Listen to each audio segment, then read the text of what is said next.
ba yun? Aga-aga naman. Pipi, ano ba yun?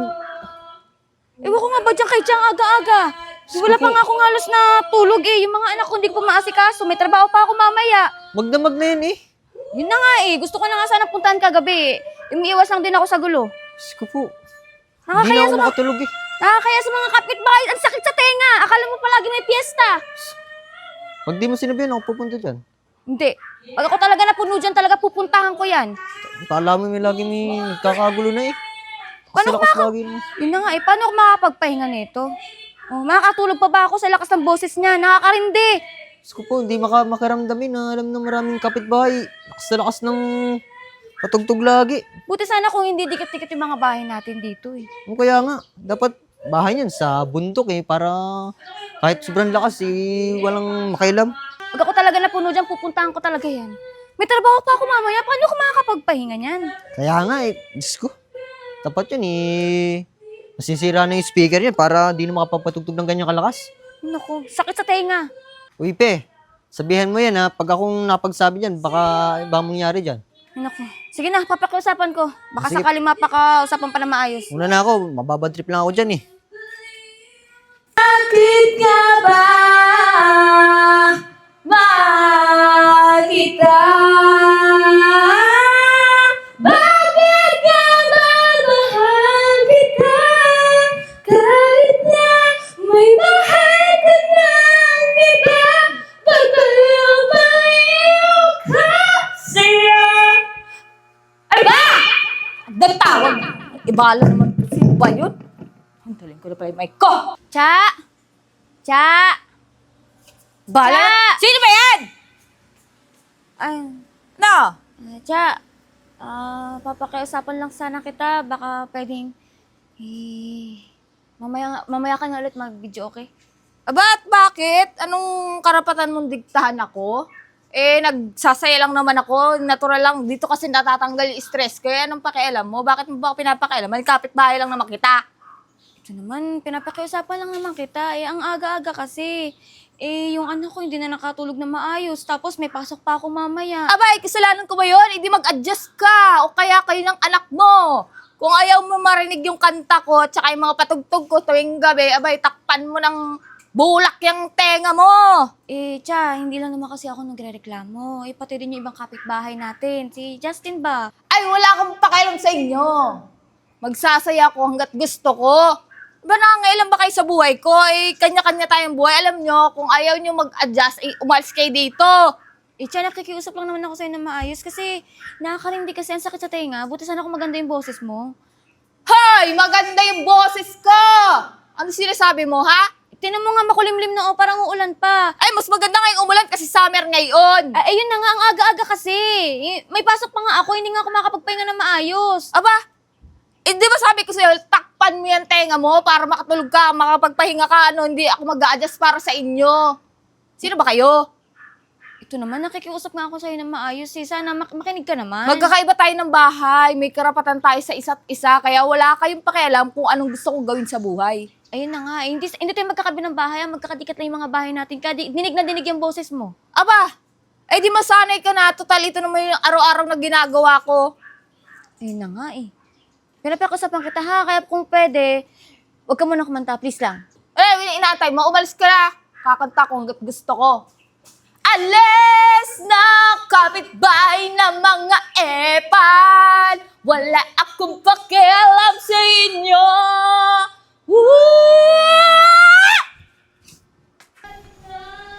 Diyos ko po! Uy, paano ko makakatulog nito? Kawawa Uy, naman yung anak ko. Ate Pe, Oh, akala ko ba napakiusapan mo na yan? yun na nga eh. Nung pinakiusapan ko, nagalit lang sa akin.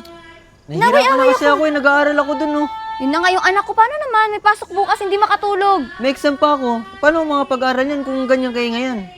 Sumasakit na nga ulo ko eh. Ano gagawin natin? Oh, kita mo, napakapangit ang boses, kanta ng kanta. Gabing-gabi na oh. Ano bang gusto niyang sa buhay niyan? Ba't ganyan yan? Di ba siya nahiya sa boses niya? Napakapangit naman. Kaya nga, kala mo kagandahan ng boses kung makapagkanta dyan. Pasalamat siya, wala pa yung asawa ko dito kung di ba ka nabanata na talaga yan. Kung loko-loko lang ako, nabato ko na bahay niyan. Ay naku, wag. Baka tayo pa magmukhang masama pag ginawa mo yun. Mas mabuti siguro, ikaw na kumausap? Puntahan ko ah. Oo.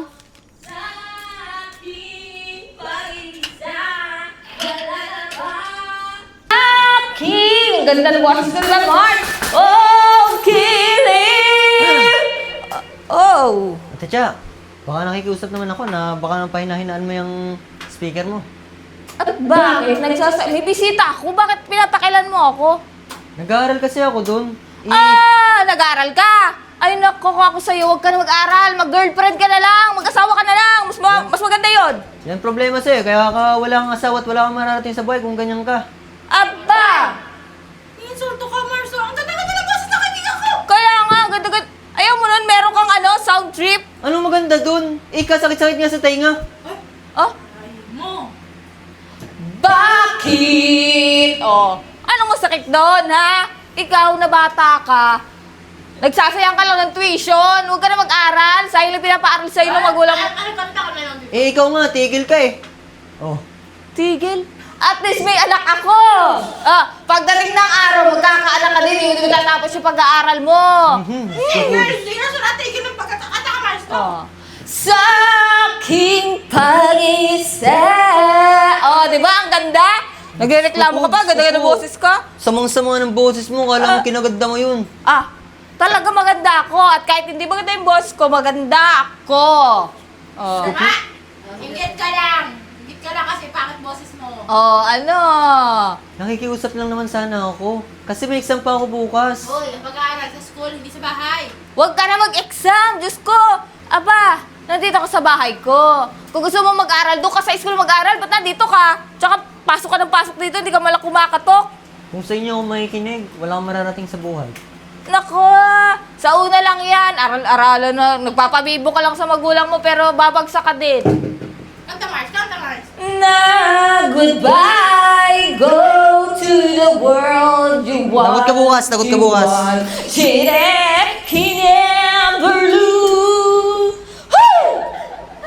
Hindi mo, Mars. Love will lead you back. Someday I just know that. Ganun yung boses, Mami? Dahil luluto ka tama masarap. Pero dapat, bago ako magluto, syempre, dapat may kanta para mas masarap yung ulam mo, di ba? Love will lead you back. Someday I just... Cha! Anong ginagawa niya dito? Di ba pinakiusapan na kita? Ha? Last na tumakikiusap ako sa'yo, Kundi papababarangay talaga kita. Ano bang problema yun? Talagang sama ka pa ng kapitbahay. Ay, oo nga pala. Utoy, umakyat ka muna sa taas, mag-uusap lang kami ng mga neighborhood. Anong problema nyo? Nagsama ka pa ng kapitbahay na isa pa. Ano, Cha? Wala kang kasasawaan? Puro ka na lang ingay eh. Aba, ay anong nirereklamo nyo? Kumakanta lang naman ako. Ano masama doon? Ang masama doon yung boses mo, nakakarindi na nga, hindi ka ba nakakaintindi? Nakikiusap kami sa'yo na maayos, diba? Ano ngayon? Wala akong pakialam kung makiusap kayo. Gagawin ko kung anong gusto ko. Ano ba? Umispeto ka naman, lamang nag-aaral ako dun sa kabila eh. Bakit kayo may respeto kayo? Gusto kong kumanta, dapat nire-respeto nyo din yun. Alam niyo, hindi kayo mananalo sa akin at kahit anong gawin nyo, hindi ako titigil. Talaga ba may respeto ka? Ha? Paano ka namin re-respetuhan kung ikaw mismo sa sarili mo hindi ka marunong rumespeto? Aba, ang galing mo magsalita. Ano akala mo, matatakot ako sa inyong dalawa? Kahit saan tayo magpunta lupalop, hindi ako matatakot sa inyo at kahit magdala pa kayo dito ng barangay pulis, wala akong pakialam. Sabi mo yan ha? Oo! Bahay ko to, tamo, trespassing nga kayo, papasok kayo dito na walang paalam. Paano nakakarindi na buong kapitbahay mo na nagrereklamo? Kaming dalawa lang yung naglakas ng loob para pagsabihan ka. Abay, kung nagre-reklamo kayo at naiingayan kayo, lumipat kayo na ibang village. So kami pa talaga mag-a-adjust? Oo, talaga. Sige, Cha. May karma ka rin. Aba, anong karma doon, ha? Wala namang masamang kumanta. Masusulog na pati niluluto ko. Kung hindi ka madala sa maayos na usapan, tingnan natin. Anong gagawin mo? Wala akong pakialam sa'yo! Sira na yung mic mo, wala nang sounds. Pinatay ko nga pala. Sorry, ha? Sige, magsaya ka lang ngayon. Isang araw, iyak ka. Ba't ako iiyak? Mga loser, ang ganda-ganda ng boss ko, tapos ayaw nyo. Wait lang, kakanta ko kayo para... Wala na, sira na. Love will lead you back. Layas! Evan, I love to feel your touch, to whisper in your ears, words that are all this time, words only you and me. If only you were mine, I wish I could go back to the very first day I saw you.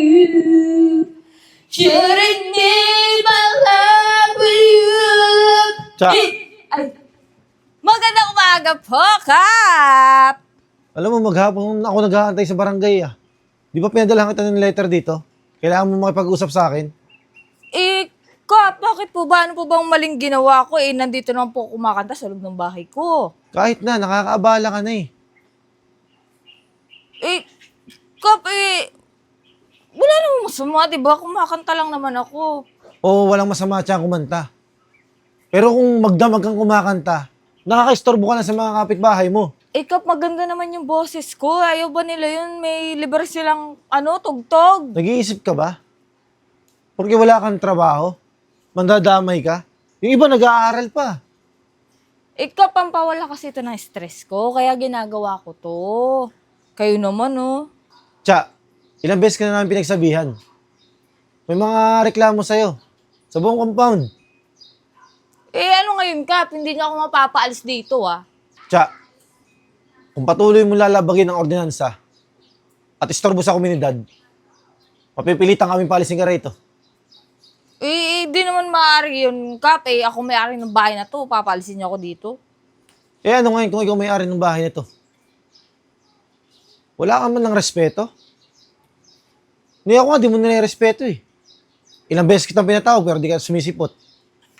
Kap, huwag ka magalit. Alam mo ka, para mawala yung init ng ulo mo, kakantahan na lang kita. Cha, pwede ba? Tigilan mo na yung kakaganyan mo. Di mo naiintindihan na nakakaabala ka na?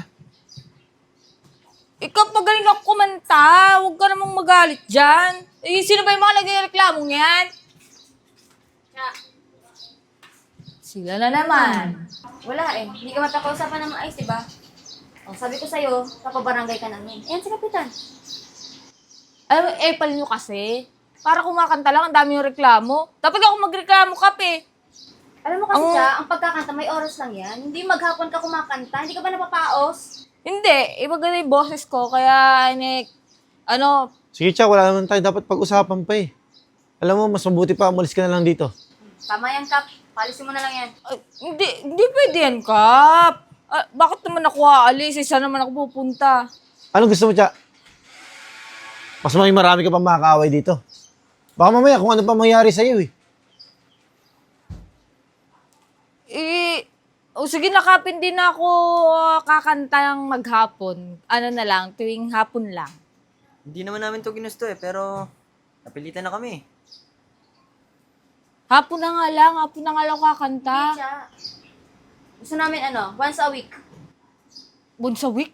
Paano naman ako maglilibang niya? Wala nga ako trabaho. Ito na nga lang Ayaw ka pinagkakalibangan po, ko. ayaw. O, sige, Kap. Ikaw na para makipag-ano dyan, Kap. Ayaw makinig eh. Hindi, Kap, hindi na po ako kakanta. Inaano ko lang na may bago kong Sige, speaker. ito na lang, Cha. Akin na yung speaker mo. Saka yung mic mo. Bagong bili lang to. Akin na muna yan. Ikaw talagang babae ka, pal ka. Paano ako kakanta, Kap? Mawawala yung speaker ko, tsaka yung mic ko. Tama na yan, Cha. Pumunta ka sa opisina at pumarima ka sa kasunduan natin. Hindi naman na talaga ako makakakanta, Kap, kasi nasa inyo na yung Pero speaker. kailangan mo pa rin pumirma. Hindi na naman sila yung nagreklamo sa'yo eh. Tara, antayin ko kayo sa barangay ah. Sige po, Kap. Sayang naman yung wifi ko. Hindi ko magagamit yung video okay ko. Kunin ko yung bag ko.